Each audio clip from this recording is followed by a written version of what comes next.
Hello बच्चों, कैसे हैं आप सब। आई थिंक बहुत अच्छे होंगे। मैं आशीष सर आप सबका स्वागत करता हूं गोल एकेडमी की इस क्लास में। बच्चों, आज हमने जो कॉन्सेप्ट हम जो ले करके आए हैं वो है हमारा डीएफ ब्लॉक का बहुत ही अच्छा, बहुत ही इंपॉर्टेंट टॉपिक। वो है हमारा बेटा KMnO4 और K2Cr2O7 यानी पोटेशियम परमैंगनेट और पोटेशियम डाइक्रोमेट।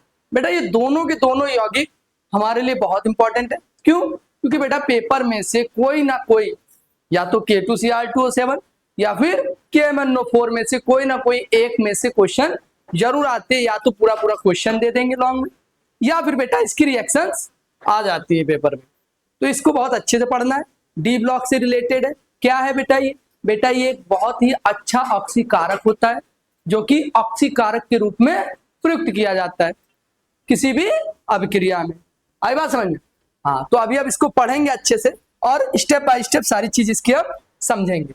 सबसे पहले बेटा यहाँ पर हमारा दे रखा है कि पोटेशियम डाइक्रोमेट इसको बनाया कैसे जाता है। बेटा इसको बनाने की जो विधि है बेटा, जो प्रयोगशाला विधि है, लैब मेथड है, उसमें क्या होता है बेटा, जो आपका ये अयस्क दिख रहा है बेटा, ये कौन सा अयस्क है? ये बेटा आपको ये वाला जो अयस्क दिख रहा है इसको बोलते हैं क्रोमाइट अयस्क। क्या बोला जाता है? क्रोमाइट अयस्क। इसका नाम क्या है बच्चों? और आपको मैंने अयस्क के बारे में बता रखा है, नहीं बता रखा है तो सुन लीजिए क्या होता है अयस्क। बेटा हर वो चीज जो जमीन के अंदर खुदाई करके आप निकालते हो, हर वो चीज जो जमीन से आप खुदाई करके निकालते हो, वो सब क्या कहलाते हैं? खनिज कहलाते हैं, है ना। अब जैसे ये है आपका खनिज, ठीक। इस खनिज में से अगर आपको कोई मतलब कोई धातु, क्या कोई धातु क्या है कम लागत में, किसमें? कम लागत में, और दूसरी चीज क्या कह रहा है? आसानी से, क्या? आसानी से, कम लागत में और अधिक मात्रा में। और किसमें? अधिक मात्रा में। अगर कोई धातु निकल जाए तो वो क्या बन जाएगा? अयस्क बन जाएगा। आई बात समझ? तो वो क्या बन जाएगा? अयस्क। खनिज तो सब कुछ होंगे लेकिन अयस्क किससे बनते हैं? उन्हीं खनिजों में से ही बनते हैं। किन खनिजों में से? जिनमें धातु की मात्रा अधिक होती है और जिसे इजिली निकाल सकते हैं। तो बेटा यहाँ पर जो यूज हुआ है वो कौन सा अयस्क यूज हुआ है? क्रोमाइट अयस्क यूज हुआ है। कौन सा अयस्क यूज हुआ है? क्रोमाइट अयस्क, जिसका नाम क्या है? ये आपको दिख रहा है, पोटेशियम क्रोमाइट। क्या बोला जाता है? पोटेशियम क्रोमाइट, ठीक है। अब देखो इसमें क्या बोला है, पोटेशियम क्रोमाइट या पोटेशियम क्रोमेट को क्या किया जाता है? सांद्र H2SO4 के साथ। किसके साथ? सांद्र H2SO4 के साथ क्रिया के द्वारा पोटेशियम डाइक्रोमेट बनाया जाता है। तो यहां पर वही चीज हमने की है। हमने क्या किया है? पोटेशियम क्रोमेट को सांद्र H2SO4 के साथ, ये पोटेशियम क्रोमेट अभी मैंने बताया क्या है, ये हमारा है क्रोमाइट अयस्क। ये क्या है हमारा? ये क्या है हमारा? क्रोमाइट अयस्क, जो प्राकृतिक रूप से हमें प्राप्त होता है। और इसको हम जैसे किसके साथ? सांद्र H2SO4 के साथ रिएक्ट करवाते हैं तो बेटा हमें जो चाहिए, क्या चाहिए हमें? देखो नाम से ही पता चल रहा है, पोटेशियम, ये पोटेशियम हो गया। डाइक्रोमेट, डाइक्रोमेट ही तो है, दो क्रोमेट, क्रोमेट के कितने आयन है? दो है, तो इसलिए क्या हो जाएगा? ये पोटेशियम डाइक्रोमेट। तो यही हमारा हमको यौगिक चाहिए, ये हमें मिल गया। अच्छा, अब इसके बाद देखो बेटा पोटेशियम भी है और यहाँ पर सल्फेट भी है, दोनों यौगिक है। तो जाहिर सी बात है, ये कौन सा है आपका? ये पॉजिटिव वाला, कौन सा? और ये कौन सा ग्रुप है? निगेटिव वाला। अरे दो दिख रहे हैं ना यो ग्रुप, इन दोनों के चलते एक और आपका यौगिक बन गया, कौन सा? Potassium sulphate. अब पोटेशियम सल्फेट बन गया तो लास्ट में आपको H2 भी दिख रहा है और O भी दिख रहा है, तो ये H2O बाहर निकल गई। हमारा मेन एम क्या है? मेन एम हमारा बनाना क्या था? Potassium dichromate. ये हमारा बन के तैयार हो गया। ये क्या है हमारा? पोटेशियम डाइक्रोमेट, जो कि हमें चाहिए था। सीधा सा है बेटा, इजी सा है। क्या? क्रोमाइट अयस्क या पोटेशियम क्रोमेट को किसके साथ? सांद्र H2SO4 के साथ रिएक्ट करवाएंगे और हमें क्या मिल जाएगा? पोटेशियम डाइक्रोमेट प्राप्त हो जाएगा। आई थिंक आपको समझ में आ गई होगी रिएक्शन। यही बेटा इसकी क्या है? बनाने की विधि है। अब क्या है? इसके भौतिक गुण है, भौतिक गुण भी समझ लो। भौतिक गुण किन्हें कहते हैं बेटा? जिसको आप देखते हो, यानी जिसमें कोई नया पदार्थ नहीं बनता है, भौतिक परिवर्तन था। जाहिर सी बात है, वो चीजें जिसमें इजीली आप देख के ऑब्जर्व करके बता सकते हो, नहीं भौतिक गुण कहते हैं, है ना। जैसे कि रंग, रूप, वेशभूषा, अवस्था, है ना, वही भौतिक गुण के अंदर आता है। तो वही चीज का है, यह नारंगी लाल क्रिस्टल होता है। कैसा होता है? ऑरेंज टाइप का होता है, नारंगी टाइप का होता है, और कैसा है, क्रिस्टलीय है। कैसा है, क्रिस्टलीय ठोस है। जैसा आपको पता है चीनी क्रिस्टलीय होती है, नमक क्रिस्टलीय होती है, इस तरह का होता है। अच्छा, इसका गलनांक कितना होता है बेटा, इसका गलनांक होता है 671 केल्विन। इस पर ये गलने लगता है। इसको अगर हम इतना टेम्परेचर दे दे, 671 केल्विन का टेम्परेचर दे दे, तो ये क्या होने लगेगा बच्चों, उस ताप पर गलने लगेगा। फिर क्या है, ठंडे जल में आंशिक, ठंडे जल में आंशिक मतलब कम, आंशिक मतलब क्या होता है बच्चों, कम, आंशिक मतलब होता है कम, किंतु गर्म जल में पूर्ण विलय होता है। जैसे इसको हम पानी में डालेंगे, कौन से पानी में, ठंडे पानी में डालेंगे तो कम मिलेगा, कम विलय होगा, कम घुलेगा। लेकिन जैसे इसको हम गर्म पानी में डाल देंगे तो बहुत अच्छे से इजीली उसमें डिसॉल्व हो जाएगा बच्चों। आई थिंक आप समझ गए होंगे। अच्छा, ये आर्द्रता ग्राही नहीं होता है, मतलब ये मॉइस्चर अंदर नहीं लेगा और मॉइस्चर को अंदर ग्रहण नहीं करेगा। आर्द्रता मतलब क्या होता है बच्चों, आर्द्रता मतलब होता है नमी, नमी या फिर जल को ये ग्रहण नहीं करेगा, ये आपका मॉइस्चर को अंदर ऑब्जर्व नहीं करता है। ठीक है, हाँ। फिर इतनी चीजें आप समझ गए होंगे, भौतिक गुण समझ के, बनाने की विधि समझ गए। अब क्या है बेटा, अब जो है हमारा इसका, ये हमारा है रासायनिक गुण। अब रासायनिक गुण में क्या आता है बेटा, जैसे अभी मैंने बताया भौतिक गुण क्या होते हैं, जिसमें कोई नया पदार्थ नहीं बनता है, वो भौतिक परिवर्तन था, है ना। क्यों नया पदार्थ, कहीं नया पदार्थ बना नहीं, वही पदार्थ की बात कर रहे थे, गलनांक, क्वथनांक या कुछ भी बात होती है। गलनांक मतलब वो गल गया, वही पदार्थ गल गया, पदार्थ तो वही है, चेंज तो नहीं हुआ। अच्छा, तो गलनांक, क्वथनांक, हिमांक ये सब किसमें आते हैं, भौतिक गुण में। ऐसी जो आपका बताया कि इस कलर का, इस कलर का, ये भी भौतिक गुण के अंतर्गत आ गया। अब जो पढ़ रहे हैं वो है रासायनिक गुण। रासायनिक गुण में सारी चीजें चेंज हो जाती है, जो उसके आपका अभिकारक था वो बदल करके उत्पाद में आ जाता है। तो देखो यहाँ पर क्या कहा है, इसमें सबसे पहले बोला गया ऊष्मा का प्रभाव। किसका, किसका प्रभाव बोला है, ऊष्मा का प्रभाव। यानी जिसका भी अगर किसी भी अगर ये पोटेशियम डाइक्रोमेट को अगर हम क्या करेंगे, गर्म करेंगे, तो क्या होगा बच्चों, किसमें टूटेगा, हमेशा ध्यान रखना बेटा, जिससे वो मिल करके बना है कहीं ना कहीं वही यौगिक में वो टूटेगा। अभी मैंने बताया था क्रोमाइड एसिड से मिलकर के बना या पोटेशियम क्रोमेट से मिलकर के बना। तो देखो जैसे ही गर्म किया हमने, इसको क्या किया, पोटेशियम डाइक्रोमेट को, ये क्या है हमारा पोटेशियम डाइक्रोमेट, ये हमारा क्या है बच्चों, पोटेशियम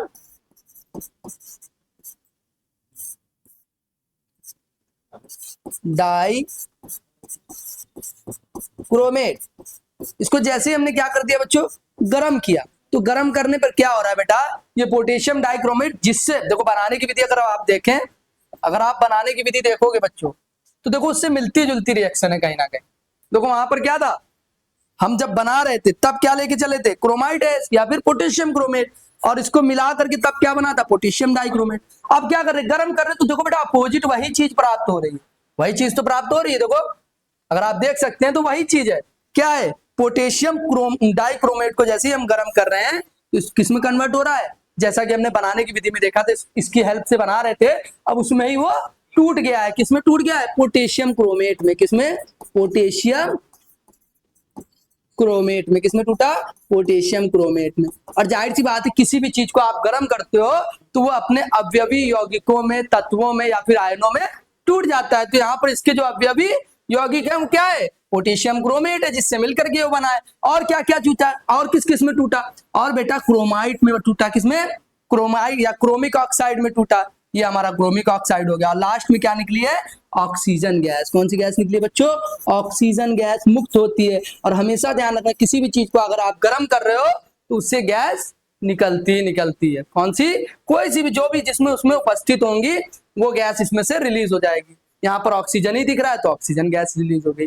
आई थिंक आपको इसका ऊष्मा का प्रभाव समझ में आ गया होगा। अब क्या है बच्चों, अब है हमारा ऑक्सीकारक गुण। आप समझो बेटा ऑक्सीकारक गुण क्या होता है। बेटा मैंने बताया कि शुरुआत में ही बताया, ये दो यौगिक जो है, एक कौन सा, पोटेशियम डाइक्रोमेट और पोटेशियम परमैंगनेट, ये प्रबल ऑक्सीकारक के रूप में होते हैं। कैसे होते हैं, ऑक्सीकारक के रूप में। कैसे, आप देखो, अब जैसे आपको ये रिएक्शन दिख रही है, ये क्या है, K2Cr2O7 और H2SO4। अभी मैंने जब आपको बनाया था उसी से रिलेटेड है, थोड़ा सा चेंज है, अगर ध्यान देंगे तो सब कुछ समझ में आ जाएगा। मैंने क्या बोला, जैसे ही K2Cr2O7 के हमने रिएक्शन करवाए तो आपको एक ये प्लस वाला दिख रहा है और ये माइनस वाला दिख रहा है, तो क्या बना देगा, एक तो पोटेशियम सल्फेट बना दिया। अरे बना दिया कि नहीं बना दिया, अभी वो भी समझाऊंगा कैसे बना। फिर इसके बाद क्या बेटा, ये क्रोमाइट है, फिर सल्फेट है, हमेशा ध्यान रखना, धातु अधातु वाले यौगिक से जुड़ती है। धातु किससे? अधातु वाले ग्रुप से या समूह से अटैच होती है। तो ये धातु पोटेशियम थी, सल्फेट यानी सल्फर है ना, अधातु वाला आपका ग्रुप है, उससे जुड़ गया। ठीक, फिर ऐसे एक और धातु है क्रोमियम, वो भी किससे जुड़ेगी? सल्फर से, तो जुड़ गया। देखो क्रोमियम या क्रोमियम सल्फेट बना दिया। फिर क्या है? जल बन गया और नवजात ऑक्सीजन। बेटा ये नवजात ऑक्सीजन जो बना है, क्या बना है? नवजात ऑक्सीजन। क्या बना है? नवजात ऑक्सीजन दे रहा है, इसी वजह से ये क्या कहलाएगा? ये प्रबल ऑक्सीकारक कहलाएगा। क्या कहलाएगा? इसी वजह से ये क्या कहलाएगा बच्चों? प्रबल ऑक्सीकारक कहलाएगा। जहां पर नवजात ऑक्सीजन आपको दिख जाए, अगर नवजात ऑक्सीजन प्राप्त हो रही है तो वहां क्या है? वो प्रबल ऑक्सीकारक के रूप में उपयुक्त किया गया है। अच्छा, अब रही बात रिएक्शन कैसे बनी है वो समझो। मैंने अभी बताया ये क्या है आपका प्लस वाला, और ये क्या है आपका माइनस वाला ग्रुप। अरे है ना, अब 2 प्लस है, 2 प्लस आ गया, 2 माइनस, 2 माइनस आ गया। ठीक है, तो देखो यहाँ पर बन गया है K2SO4। अब आपको पता है सल्फर की एक होती है और सल्फेट की 2 होती है, इसीलिए क्या हुआ है? क्रॉस हुआ है, तो इसीलिए क्या बना? K2SO4। अब यहां पर भी देख सकते हो क्रोमियम की कितनी होती है बच्चों? 3 होती है वैलेंसी, और इसकी कितनी होती है? 2 होती है, अभी पीछे बताया। तो यहाँ पर भी क्रॉस हुआ है, और जब क्रॉस हुआ है तो बन गया क्या? Cr2SO4 का होल थाइस। कोई सा भी आपका यौगिक या कंपाउंड जो एग्जिस्ट करता है वो किसके बिहाफ पर एग्जिस्ट करता है? उसकी वैलेंसी के बिहाफ पर। किस पर? उसकी वैलेंसी के बिहाफ पर, या फिर उसकी ऑक्सीकरण अवस्था के बिहाफ पर। तो आपको यौगिकों का ये ध्यान रखना है कि उसकी संयोजकता क्या है या उसकी ऑक्सीकरण अवस्था क्या है, तभी आपका यौगिक वो प्राप्त हो सकता है। तो कोई सा भी यौगिक हो, और मैंने आपको सिखाया भी किसी की भी ऑक्सीकरण अवस्था कैसे निकालते हैं, संयोजकता कैसे निकालते हैं। अच्छा, फिर उसके बाद क्या? ये तो उदासीन है H2 और नवजात ऑक्सीजन। तो हमेशा ध्यान रखना, ये जो बना है बेटा, क्या बोला है? नवजात ऑक्सीजन के कारण ये अम्लीय माध्यम। अम्लीय माध्यम कब आया? जब आपका ये अम्ल यूज हुआ। कौन सा अम्ल है? सल्फ्यूरिक अम्ल। कौन सा अम्ल है ये? सल्फ्यूरिक अम्ल। कौन सा अम्ल है बच्चों? जब ये सल्फ्यूरिक अम्ल यूज हुआ है तो ये माध्यम कैसा बन गया? अम्लीय माध्यम बन गया। जैसे अम्लीय माध्यम में यूज किया जाता है तो वहां ये किसके जैसे यूज करेगा, बनेगा? प्रबल ऑक्सीकारक के रूप में प्रयुक्त होगा। किसके रूप में प्रयुक्त होगा? प्रबल ऑक्सीकारक के रूप में प्रयुक्त होगा। आई थिंक आपको समझ में आ गया होगा बच्चों कि ऑक्सीकारक गुण क्या होता है इसका, इसीलिए इसको प्रबल ऑक्सीकारक के रूप में प्रयुक्त किया जाता है बहुत सारी रासायनिक अभिक्रियाओं में। किसको? पोटेशियम डाइक्रोमेट को। ये एक ऑक्सीडाइजिंग एजेंट है, प्रबल ऑक्सीकारक है। समझ में आई बात? पोटेशियम डाइक्रोमेट, और जो दूसरा वाला पढ़ेंगे वो भी। नेक्स्ट क्या है बच्चों? क्षारों के साथ अपक्रिया। अक्षार के साथ अपक्रिया करके क्या बनाता है? देखो बेटा ध्यान देंगे, वही चीज है, सेम टू सेम। मैंने क्या बताया? ज्यादातर रिएक्शन में सेम है, जिससे मिलकर के बना है उसी में ही टूट रहा है। देखो यहाँ पर अक्षार क्या है? Potassium hydroxide. क्या है? Potassium hydroxide. ये क्या है बच्चों? Potassium hydroxide. इस पोटेशियम हाइड्रोक्साइड की रिएक्शन जैसे ही हमने कराई तो हमें क्या प्राप्त हुआ बेटा? एक तो हमें क्या प्राप्त हुआ? पोटेशियम क्रोमेट प्राप्त हुआ। ये क्या हमारा? Potassium chromate. Potassium chromate. और दूसरे नंबर पे बेटा हमें क्या प्राप्त हुआ? जल। दूसरे नंबर पे हमें क्या प्राप्त हुआ? जल। तो वही चीज है, ये पोटेशियम डाइक्रोमेट है और ये अक्षार है।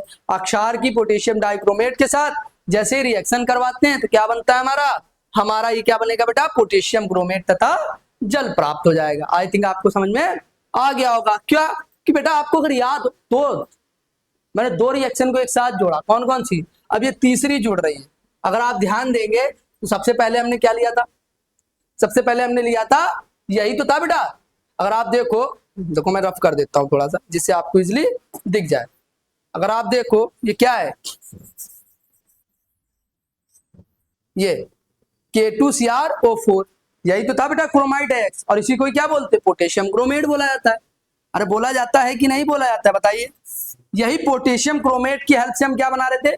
Potassium dichromate. जो पोटेशियम क्रोमेट बोला क्योंकि क्रोमियम है, यहाँ 2 क्रोमियम है तो डाइक्रोमेट बोला। तो बेटा इतनी चीज तो आप समझ गए, पोटेशियम क्रोमेट से पोटेशियम डाइक्रोमेट बना रहे हैं। लेकिन अब जितनी भी रिएक्शन करवा रहे हैं हम, अगर हम देखें हमने कौन कौन से माध्यम में करवाई? एक अम्लीय माध्यम में और एक अक्षारीय माध्यम में। अगर हम देखें तो सबसे पहले देखो गलार है, अगर हम गलनांक देख रहे हैं तब भी वही चीज है। अगर हम इसका गलनांक देख रहे हैं, गला रहे हैं पोटेशियम डाइक्रोमेट को K2Cr2O7, बेटा इसको थोड़ा देख लेंगे यहाँ पर K2Cr2, ठीक है।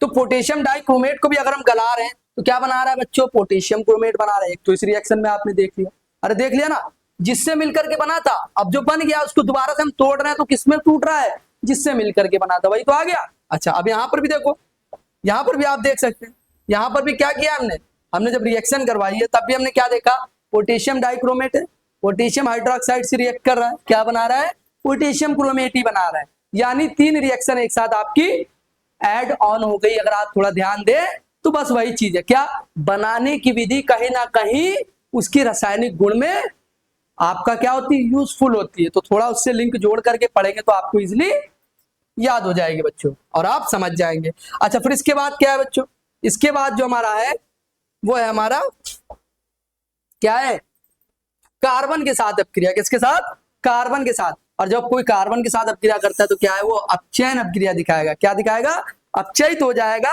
अब अपचयित कैसे हुआ वो भी देखो बेटा, यहाँ पर क्या है K2Cr2O7। अब जिसकी केमिकल रिएक्शन पढ़ रहे हैं हम, केमिकल प्रॉपर्टी पढ़ रहे हैं, वही तो लेकर के चलेंगे यौगिक। तो यौगिक क्या है K2Cr2O7। तो K2Cr2O7 यानी पोटेशियम डाइक्रोमेट को जैसे ही कार्बन के साथ रिएक्ट करवाते हैं, तो कार्बन के साथ रिएक्ट करवाया तो ये अपचयित हो गया। किसमें अपचयित हो गया, ये बेटा आपका इसमें क्रोमिक ऑक्साइड में अपचयित हो गया। अरे अपचयित हो गया ना, तो क्या बना दिया इसने, पोटेशियम डाइक्रोमेट बन के किसमें आ गया, क्रोमिक ऑक्साइड बन गया। क्या बन गया बच्चों, क्रोमिक ऑक्साइड। क्या बन गया, क्रोमिक ऑक्साइड। अब कहेंगे बच्चे ये कैसे आया, ये भी बेटा इसकी वैलेंसी की वजह से ही आया। अब कैसे बना वैलेंसी ये भी देख सकते हैं, कहाँ बता दूं, यही बता देता हूं आगे। देखो अगर आप देखते हो तो क्रोमियम की कितनी बताई थी अभी पीछे, 3, ऑक्सीजन की कितनी होती है 2, दोनों का क्रॉस हुआ तो क्या बनेगा Cr2O3। अरे समझ गए, इसी तरह से बेटा हर एक यौगिक एग्जिस्ट करेगा। अच्छा जब क्रोमिक ऑक्साइड बन गया तो K अलग हो गया और OH यहां से ले लिया तो क्या बना दिया KOH, और लास्ट में क्या हो गया CO, यानी C किस में आ गया, O के साथ जुड़ गया। अरे समझ गए, अरे इतनी चीज समझ में आई। तो कहीं ना कहीं बेटा रिएक्शंस का आपको इस तरह से समझनी है और इस तरह से ही करनी है। तो ये क्या हो गया, यहाँ पर अपचयन हो गया कार्बन के साथ, इसका अपचयन हुआ, इसका किसमें अपचयन हो गया, क्रोमिक ऑक्साइड में अपचयन हो गया। ठीक है, ये इसका गुण था। फिर इसके बाद क्या है, इसके बाद है बेटा इसके उपयोग, उपयोग भी पूछ लेता है तो उपयोग भी ध्यान देंगे और उपयोग के बारे में भी समझेंगे। क्या होता है उपयोग, देखो सबसे पहले क्या बोला है, इसका उपयोग प्रबल ऑक्सीकारक के रूप में किया जाता है। प्रबल ऑक्सीकारक के रूप में अभी बताया था, ठीक है, प्रबल ऑक्सीकारक के रूप में कर दिया। फिर कार्बनिक पदार्थ की ऑक्सीकरण में, किसमें बोल दिया है, कार्बनिक पदार्थों के ऑक्सीकरण में, जो भी आपका कार्बनिक पदार्थ होता है उसके ऑक्सीकरण में भी इसका उपयोग किया जाता है। ठीक है, फिर बोला चमड़ा उद्योग में चमड़े की सफाई में, फिर रंगाई में तथा प्रिंटिंग में, फिर क्या बोला है फोटोग्राफी में इसका उपयोग होता है। ये कुछ उपयोग है, इसको आपको ध्यान से देखना है। सबसे महत्वपूर्ण उपयोग क्या है, ऑक्सीकारक के रूप में इसका उपयोग किया जाता है। फिर उसके बाद क्या है, कार्बनिक पदार्थों के ऑक्सीकरण में, जो भी कार्बनिक पदार्थ है, अभी अगर हम देखें जो ये पीछे रिएक्शन पढ़ी थी हमने, देखो कार्बन के साथ अपचयन तो हो रहा था, लेकिन अगर देखें कार्बन का क्या हो रहा है, ऑक्सीकरण हो रहा है। अरे जुड़ रहा है ना कार्बन के साथ ऑक्सीजन, यहाँ पर कार्बनिक पदार्थों का ऑक्सीकरण के लिए भी इसका उपयोग किया जा सकता है। आप रिएक्शन की मदद से देख सकते हैं। फिर क्या है, जितने भी चमड़ा उद्योग आपने देखे होंगे, जितने भी चमड़े की चीजें बनती हैं, उन चमड़े की चीजों में क्या होता है, उन चमड़े की चीजों में जो चमड़ा की जो सफाई होती है उसके लिए भी किसका हेल्प किया जाता है बेटा, इसी की हेल्प ली जाती है। आई थिंक आपको समझ में आ गया होगा। फिर क्या है, रंगाई में तथा प्रिंटिंग में, प्रिंटिंग प्रेस हो गया या रंग वगैरह आपको जो कर रहा है उसमें भी इसका उपयोग होता है, और फोटोग्राफी जो होती है उसमें भी इसका उपयोग किया जाता है। फिर क्या बच्चों, आपका अगर देखें पोटेशियम डाइक्रोमेट है ना, तो क्या था K2Cr2O7, यही तो था हमारा K2Cr2O7। तो इसको देखने से पहले बच्चों, K2Cr2O7 को देखने से पहले हम इसकी संरचना भी देख लेते हैं। अब सबसे लास्ट में संरचना ही रहेगी। देखो संरचना क्या होती है बच्चों इसकी, इसकी संरचना अगर आपको बनानी है तो सबसे पहले बेटा क्या लेना है आपको, ऑक्सीजन लेना है। ये ले लिया हमने ऑक्सीजन, ठीक है। और ऑक्सीजन का क्या है, कितने ऑक्सीजन है बेटा, 7 ऑक्सीजन है। और क्रोमेट कितने हैं, यहाँ पर 2 क्रोमेट है, तो दोनों क्रोमेट ले लेंगे। ये आपका Cr, ये क्या बन गया आपका, ये भी Cr। अरे क्रोमेट आ गया। अब जब क्रोमेट आ गया तो अब ऑक्साइड भी आ जाएगा। कितने ऑक्साइड जुड़ेंगे, और आपके इसके साथ जो जुड़ेंगे, इस क्रोमियम के साथ ये ऑक्सीजन, इस क्रोमियम के साथ ये ऑक्सीजन, और ऐसे यहाँ पर भी इस क्रोमियम के साथ ये ऑक्सीजन, इस क्रोमियम के साथ ये ऑक्सीजन। टोटल ऑक्सीजन देखेंगे कितने हुए, 1 2 3 4 और एक ये 5। अब एक और बचे, तो एक और बचे, तो ये लो हमने बना दिया, ये ऑक्सीजन और एक यहाँ पर ये ऑक्सीजन। अरे थोड़ा सा इसको अंदर कर लेते हैं जिससे कि इजीली बन जाएगा। तो देखेंगे बच्चों क्या हुआ है, यहाँ पर ये ऑक्सीजन अगर हम इसको देखें तो ये भी तो आपका ऑक्सीजन बना है। अगर ध्यान से बनाए, थोड़ा सही कर लेते हैं। ये हमारा ये बन गया, ये ऑक्सीजन, इस पर माइनस चार्ज आ गया, ये ऑक्सीजन, इस पर भी माइनस चार्ज आ गया। अब माइनस चार्ज क्यों आया बेटा, आपको पता है पोटेशियम को हमने हटा दिया है। अब पोटेशियम को हटा दिया इसलिए एक चार्ज ये, 2 माइनस चार्ज हैं। अगर दोनों पोटेशियम, अगर इसको हम देखें, ये बना क्या हमारा, क्रोमाइट आयन। क्या बना है, CrO7, और इसके साथ क्या है, -2। ये बनाया बच्चों में, समझ में आई बात, क्यों, क्योंकि हमने पोटेशियम हटा दिया और उतना ही चार्ज लगा दिया। ये इसकी क्या होती है बेटा, ये इसकी स्ट्रक्चर होती है। इसका जो एंगल होता है, ये जो एंगल होता है कितना होता है, 120 डिग्री का। कितने का होता है, 120 डिग्री का होता है। आई थिंक आपको समझ में आ गया होगा कि किस तरह से ये बना है। अरे समझ में आया बच्चों, सबको समझ में आया, आ गया होगा। कि देखो इस चैप्टर में हमने क्या पढ़ा, सबसे पहले हमने क्या पढ़ा, पोटेशियम डाइक्रोमेट। अब पोटेशियम डाइक्रोमेट को बनाने की विधि, ठीक, उसके भौतिक गुण, फिर क्या पढ़ा, उसके रासायनिक गुण, फिर उसका उपयोग, और फिर लास्ट में क्या है, इसकी संरचना है।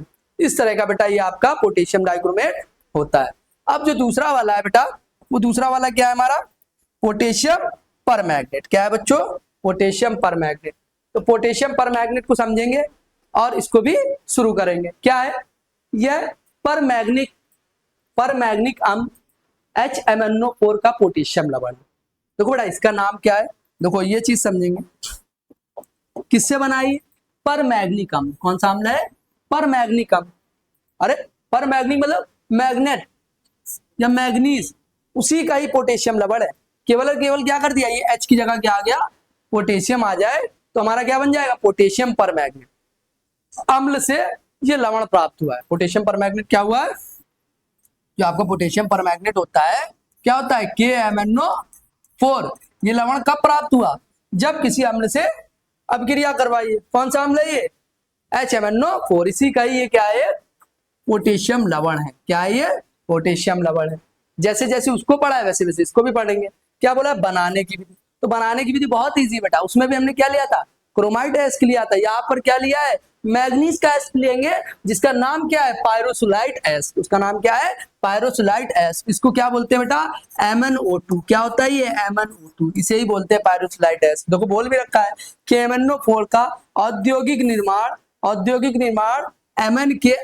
MnO2, एमन का एस कौन सा है, MnO2, जिसका नाम क्या है, पायरोसुलाइट से किया जाता है। जिसके 2 पद है, 2 पदों में ये रिएक्शन आपकी कंप्लीट होगी। तो देखेंगे बच्चों, सबसे पहला पद क्या है, सबसे पहला पद है MnO2 का पोटेशियम मैग्नेट में। पहले क्या बनाएंगे हम, पोटेशियम मैग्नेट। ये क्या है, K2MnO4 क्या है, पोटेशियम मैग्नेट। फिर उसी पोटेशियम मैग्नेट को इसमें कन्वर्ट कर देंगे पोटेशियम परमैग्नेट। बहुत इजी रिएक्शन है बच्चों, और ध्यान से देखेंगे। क्या, तो क्या बोला है, पोटेशियम मैग्नेट अगर आपको बनाना है तो सबसे पहले क्या लेना है, मैग्नीज ऑक्साइड, और ये क्या है, पायरोसुलाइट। और इसको जैसे ही हम रिएक्शन किससे करेंगे बेटा, आपको पोटेशियम में कन्वर्ट करना है, मैग्नीज को या मैग्नीज ऑक्साइड को। जाहिर सी बात है पोटेशियम वाला यौगिक लेंगे। और पोटेशियम वाला यौगिक क्या लिया हमने लिया बेटा पोटेशियम हाइड्रोक्साइड। क्या लिया हमने, पोटेशियम हाइड्रोक्साइड। अभी पीछे भी इसका नाम लिखा था। ये क्या हमारा बच्चों, पोटेशियम हाइड्रोक्साइड। ये ले लिया। और क्यों लिया, क्योंकि हमें पोटेशियम चाहिए। और जैसे ही हमें पोटेशियम मिल गया तो हमें क्या बन जाएगा। और रिएक्शन किसके साथ कर रहे हैं बेटा, ये वातावरणीय ऑक्सीजन है। क्या है, वातावरणीय वातावरणीय, जो वातावरण में एटमॉस्फेरिक ऑक्सीजन होता है उसको ले लिया है।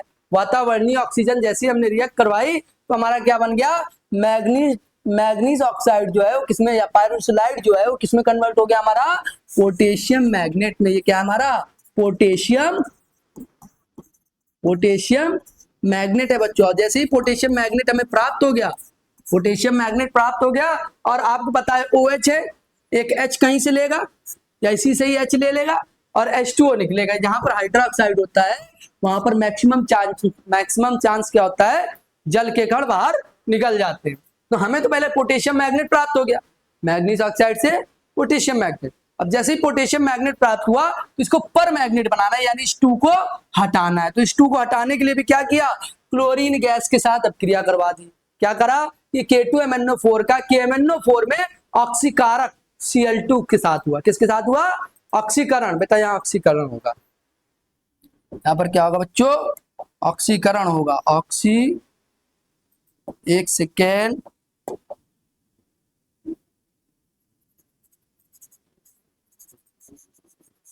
ये हमारा यहाँ पर जो है ऑक्सीकरण है बेटा। क्या है, ऑक्सीकरण हो गया। ये लीजिए, यहाँ पर ऑक्सीकरण हो गया। किसके साथ, ऑक्सीकरण Cl2 के साथ। जैसे ही Cl2 इसके साथ आई बच्चों तो क्या हो गया, ये जो 2 था ये हट गया, ये 2 हट गया तो ये 2 किधर चला गया, इधर चला गया। दो जो आपके दो क्या थे, पोटेशियम थे, 2 पोटेशियम किसके साथ जुड़ गए, क्लोरीन के साथ जुड़ गए। और क्लोरीन के साथ जब ये 2 पोटेशियम ही तो हटाने था हमें, और उस 2 पोटेशियम को 2 क्लोरीन के अणु लेकर के चले गए और हमारा क्या बन गया, पोटेशियम पर मैग्नेट बन के तैयार हो गया। और यही हमारा बनाने की इसकी विधि है, इसको इसी तरह से बनाया जाता है। ये क्या हमारा पोटेशियम पर मैग्नेट, जो कि हमें चाहिए। यही क्या हमारा पोटेशियम पर मैग्नेट। अब इसी पर हमें सारी रिएक्शंस करनी है। आई थिंक आप समझ गए क्या किया, कुछ नहीं किया। सबसे पहले हमने मैग्नीज ऑक्साइड यानी पायरोक्साइड की रिएक्शन किसके साथ करवी, हमने इसकी रिएक्शन KOH के साथ, क्योंकि हमें पोटेशियम मैग्नेट बनाना था। क्या बनाना था, पोटेशियम मैग्नेट। तो जाहिर सी बात है पोटेशियम वाला आपको यौगिक लेना पड़ेगा। तो हमने एक अक्षार लिया पोटेशियम हाइड्रोक्साइड। उस पोटेशियम हाइड्रोक्साइड की रिएक्शन हमने किसके साथ करवाई, मैग्नीज ऑक्साइड के साथ। किसकी उपस्थिति में, ऑक्सीजन गैस की उपस्थिति में।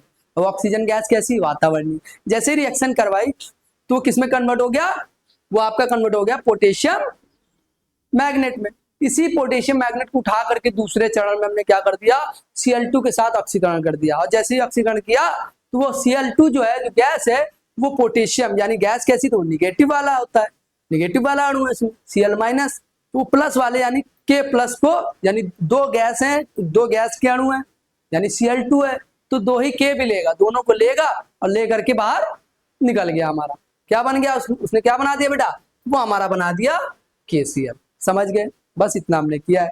अच्छा, फिर इसके बाद क्या है और देखेंगे। इसके बाद इसके भौतिक गुण है, जैसे उसके भौतिक गुण पढ़े थे, इसके भी भौतिक गुण है बच्चों। बोला है KMnO4 गाढ़े बैगनी रंग का क्रिस्टलीय ठोस होता है। आपने लैब में भी देखा होगा। क्या देखा होगा लैब में, जो आपकी लैब होती है उस लैब में आपने ये देखा होगा कि आप जब जाते होंगे तो एक बैगनी कलर का बनाते होंगे मिक्सचर, नहीं बनाते होंगे। ये जो 12th वाले बच्चे हैं, अभी इनका आएगा प्रैक्टिकल आएगा, उसमें उस प्रैक्टिकल में वो लोग करके देखेंगे। या तो आपको सॉलिड फॉर्म में दे के रखेगा आपके स्कूल में या लैब में, या फिर वो लिक्विड फॉर्म में बना के तैयार करके रखा जाता है। लेकिन एक्चुअल में जो मिलता है वो कैसा होता है, इसी तरह का होता है, बैगनी रंग का। कैसा होता है, बैगनी कलर का।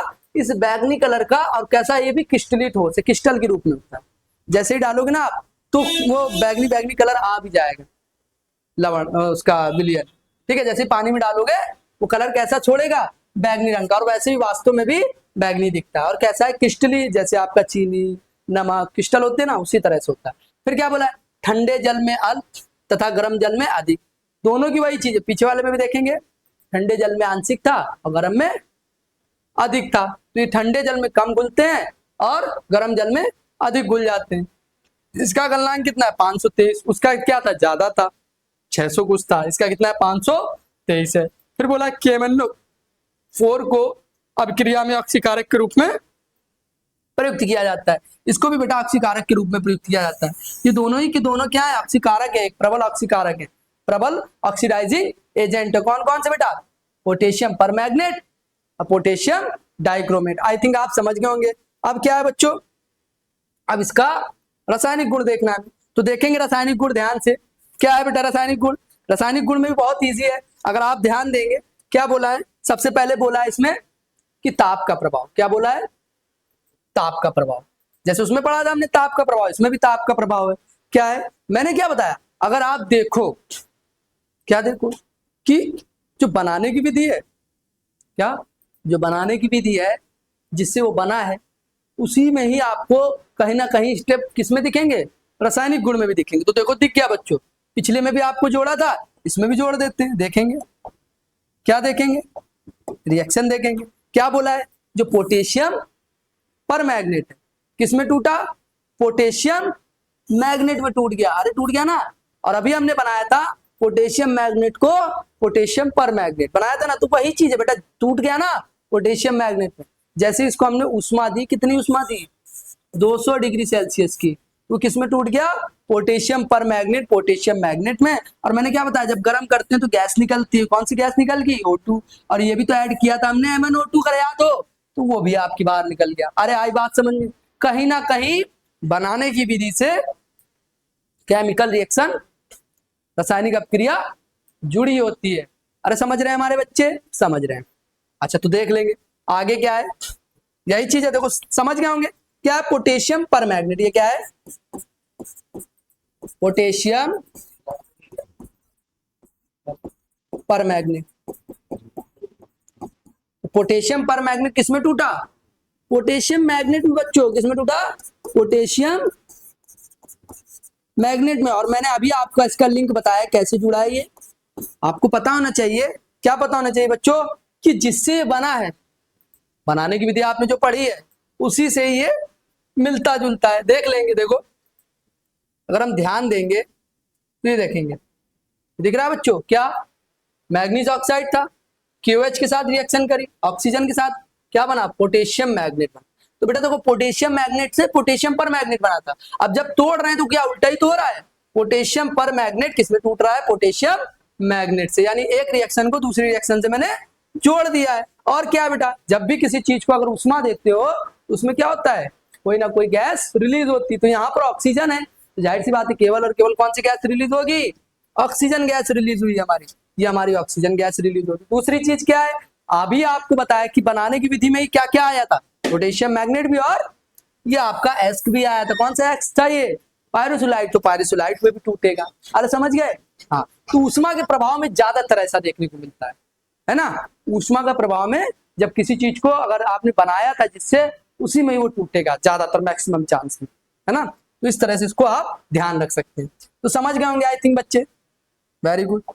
अब इसके बाद क्या है, इसके बाद है बेटा अम्लों के साथ अपक्रिया, जैसे हमने उसमें भी किया था, यहाँ पर भी हमने क्या ले लिया, सांद्र H2SO4। जैसे सांद्र H2SO4 बनाया तो इसके लिए तो बेटा इजिली है, K+SO4-, तो क्या बनाया, ये प्लस वाले ने माइनस वाले के साथ अटैच कर लिया, हो गया। तो क्या बनेगा, एक तो K2SO4, क्यों बना K2SO4, यही क्यों बना सर, K3SO4 क्यों नहीं बना, या K4SO4 क्यों नहीं बना, या KSO2 क्यों नहीं बना। मैंने बताया है बेटा कि ये यौगिक जो है अपनी बैलेंसी के चलते, अपनी संयोजकता के चलते, अपनी ऑक्सीकरण अवस्था के चलते ही बनते। इसकी कितनी होती है 1, और सल्फेट की कितनी होती है 2, दोनों का क्रॉस होगा तो क्या आएगा, K2SO4 ही एग्जिस्ट कर सकता है, इसलिए यहाँ पर क्या आया, K2SO4। ऐसे ही मैग्नीज, ये आपका मैग्नीशियम और सल्फेट। देखो दूसरा आपकी दूसरी धातु की बात करें तो ये प्लस वाला है, फिर ये माइनस वाले से अटैच हो जाएगा, तो मैग्नीशियम सल्फेट बना दिया। ये भी कैसे बना है बेटा, यहाँ पर भी वही सीन है, 2 और यहाँ पर भी 2, क्रॉस हुआ, 2 2 है तो दोनों कट गए, कितना बचा, MnSO4।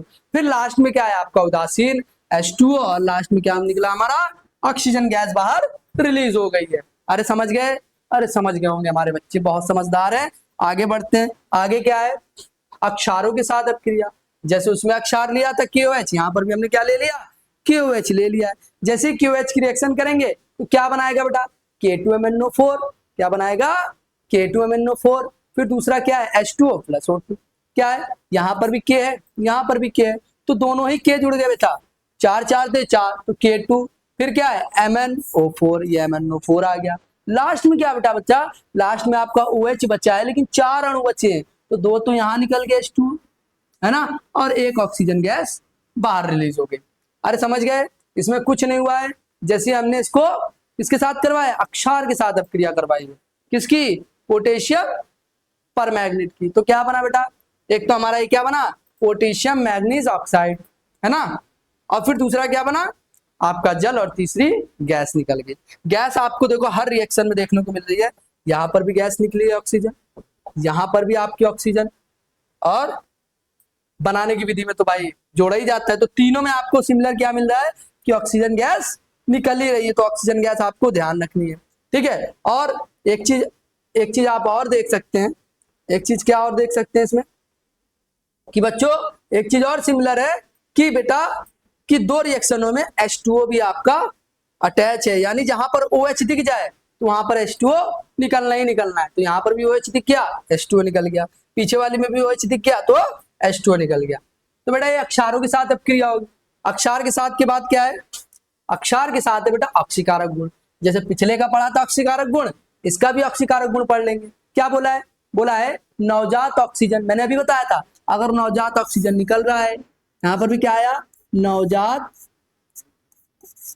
ऑक्सीजन, नेसेंट ऑक्सीजन, अगर नवजात ऑक्सीजन निकल रहा है तो जाहिर सी बात है बच्चों क्या है वहां पर हमारा क्या है, वहां पर हमारा बेटा उसका क्या है, वहां पर वो ऑक्सीकारक के रूप में प्रयुक्त किया गया है, कौन, पोटेशियम परमैंगनेट। तो यहाँ पर वो देखो पोटेशियम परमैंगनेट को जैसे ही H2SO4 के साथ, इसके साथ H2SO4 के साथ रिएक्ट करवाते हैं तो वहां पर नवजात ऑक्सीजन बनता है, जिससे कि ये प्रूफ होता है कि ये प्रबल ऑक्सीकारक के रूप में प्रयुक्त होता है। तो देखो KSO4 यानी K2SO4, MnSO4 MnSO4, फिर H2O, फिर O2।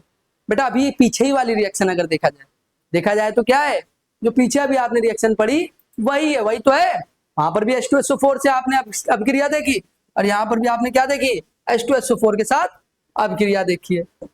देखो यहाँ है तो वही चीज, बस थोड़ा बैलेंसिंग में ऊपर नीचे कर दिया, बाकी सब कुछ सेम है। यहाँ पर भी ऑक्सीजन निकला था, यहाँ पर किस में दिखा दिया है, नवजात ऑक्सीजन। तो दोनों रिएक्शन सेम है, और बनाने का तरीका मैंने पिछली बारी में आपको समझा ही रखा है इस रिएक्शन में। आई थिंक आप समझ गए होंगे, या तो आप प्लस माइनस से देख सकते हैं या आप संयोजकता से देख सकते हैं, ठीक है, और बाकी थोड़ा आपको ध्यान रखना पड़ेगा रिएक्शन से। तो आई थिंक आप समझ गए होंगे कि बहुत अच्छा कॉन्सेप्ट आपके लिए तैयार करके लाया हूं, इनमें से आपका पेपर में जरूर आएगा, इसको अच्छे से पढ़ लेना बच्चों। ये रासायनिक गुण यहाँ पर हमारे खत्म होते हैं। अब क्या है इसके बाद, उपयोग है और फिर संरचना है। क्या बोला है, इसको भी ऑक्सीकारक के रूप में प्रयुक्त किया जाता है, ठीक है, अभी बताया कैसे किया जाता है। बेटा जो कीटाणुनाशक है या जल को शुद्धिकरण, जो आप जल वगैरह होता है साफ सफाई में, है ना, पहले के जमाने में क्या किया जाता था, पोटेशियम डाइक्रोमेट कुएं वगैरह में डाल दिया जाता था, और डाल दिया जाता था तो जिससे कि वो क्या हो जाता था, पूरा साफ हो जाता था जल, है ना, जैसे लाल दबाव हो गया ना वही। तो फिर बोला है उसको भी ऊनी या कपड़ा उद्योग में किया जाता है, यहाँ पर भी कपड़ा उद्योग में किया जाता है, ऊनी हो गया, सूती हो गया, सिल्क हो गए, इन सब वस्त्रों में। और दूसरा किसमें, जो तेल उद्योग है, तेल में भी विरंजन के लिए, तेल के विरंजन के लिए भी इसका उपयोग किया जाता है। अब बेटा हम क्या देखेंगे, इसका बहुत अच्छा सा इसके स्ट्रक्चर देख लेंगे। आपको पता है क्या है, KMnO4 है, क्या है, KMnO4। अगर इसका हम आयन देखें तो आयन के रूप में क्या आएगा, आयन के रूप में बच्चों क्या आ जाएगा, MnO4 निगेटिव आ जाएगा। क्या आ जाएगा, MnO4 निगेटिव आ जाएगा, यही तो आएगा। तो हमें क्या बनाना है, एक तो मैग्नीज ले लेना है और 4 O ले लेने हैं। देखो कैसे बनेंगे, ये Mn है, ठीक है बच्चों। तो अगर इसके स्ट्रक्चर देखें तो ये 2 O यहां से, डबल बॉन्ड O यहां से, और ये आ गया डबल बॉन्ड यहां से। अब एक क्या है, माइनस चार्ज, तो इसके लिए सिंगल बॉन्ड आ गया। अब इसका अगर हम ज्योमेट्री देखें तो किस तरह से बनेगी बेटा, इस तरह से बन जाएगी। ध्यान देंगे, देखिए कुछ इस तरह से स्ट्रक्चर ये देखने को मिलता है आपको, थोड़ा कुछ इस तरह का स्ट्रक्चर आपको यहाँ पर ये देखने को मिलेगा। इसका स्ट्रक्चर इसी तरह का होता है, है ना। फिर ये वाला भी इधर से जुड़ जाएगा और ये आपका बन करके तैयार हो गया है। यही इसका क्या है, स्ट्रक्चर है। समझ गए, ये क्या है हमारा, इसको बोलते हैं मैग्नीज, MnO4 निगेटिव। क्या है ये, यही इसका स्ट्रक्चर बना। कैसे बेटा, आपको पहले भी बताया, इस धातु को हटा दो, इस धातु पर +1 चार्ज होता है, इसलिए इस पर माइनस चार्ज आ गया। इसी का ही आयन आ गया, पोटेशियम और मैग्नेट का ही आयन है। और जो पीछे बनाया था वो पोटेशियम डाइक्रोमेट का आयन था। पूरी क्लास आई थिंक आप समझ गए होंगे बेटा। बहुत ही इजी वे में आपको यहाँ पर कंटेंट दिया गया है। क्या, क्यों, कुछ नहीं बेटा, सब कुछ इकट्ठा ला करके आपको जमा दिया गया है कि किस तरह से क्या आता है। तो बेटा कभी बनाने की विधि आ जाती है, कभी रासायनिक गुण आ जाते हैं, कभी भौतिक गुण आ जाते हैं, कभी उपयोग आ जाते हैं। मैक्सिमम जो आता है बेटा इसमें से आपके रासायनिक गुण और बनाने की विधि। आई थिंक आप ये क्लास सारी समझ गए होंगे, है ना, और बहुत मजा आया आपको और हमको भी। ठीक है, तो आज के लिए बेटा इतना ही। ठीक है, फिर मिलते हैं नेक्स्ट क्लास में और पढ़ते रहिए। जय हिंद, जय भारत।